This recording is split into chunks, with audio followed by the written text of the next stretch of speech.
एक 6-7 साल का मासूम सा बच्चा अपनी छोटी बहन को लेकर मंदिर के एक तरफ कोने में बैठा हाथ जोड़कर भगवान से न जाने क्या मांग रहा था।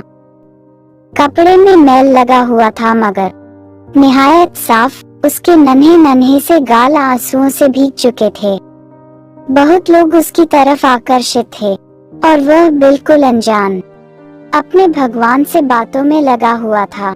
जैसे ही वह उठा, एक अजनबी ने उसका नन्हा सा हाथ पकड़ा और पूछा, क्या मांगा भगवान से? उसने कहा, मेरे पापा मर चुके हैं, उनके लिए स्वर्ग, मेरी माँ रोती रहती है, उनके लिए सब्र, मेरी बहन माँ से कपड़े सामान मांगती है, उसके लिए पैसे। तुम स्कूल जाते हो? हाँ जाता हूँ स्कूल। अजनबी ने फिर पूछा, कौन सी क्लास में पढ़ते हो? बच्चे ने कहा, नहीं अंकल, पढ़ने नहीं जाता, माँ चने बना देती है, वो स्कूल के बच्चों को बेचता हूँ, बहुत सारे बच्चे मुझसे चने खरीदते हैं, हमारा यही काम धंधा है। बच्चे का एक एक शब्द रूह में उतर रहा था। तुम्हारा कोई रिश्तेदार है? न चाहते हुए भी अजनबी बच्चे से पूछ बैठा। पता नहीं, माँ कहती है गरीब का कोई रिश्तेदार नहीं होता, माँ झूठ नहीं बोलती।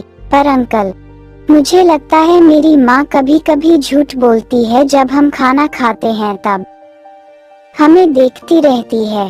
जब कहता हूँ माँ तुम भी खाना खाओ तो कहती है मैंने खा लिया है। उस समय लगता है माँ झूठ बोलती हैं। बेटा, अगर तुम्हारे घर का खर्च मिल जाए तो तुम पढ़ाई करोगे?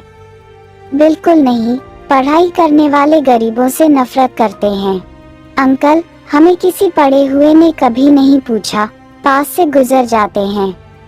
अजनबी बहुत हैरान भी था और शर्मिंदा भी।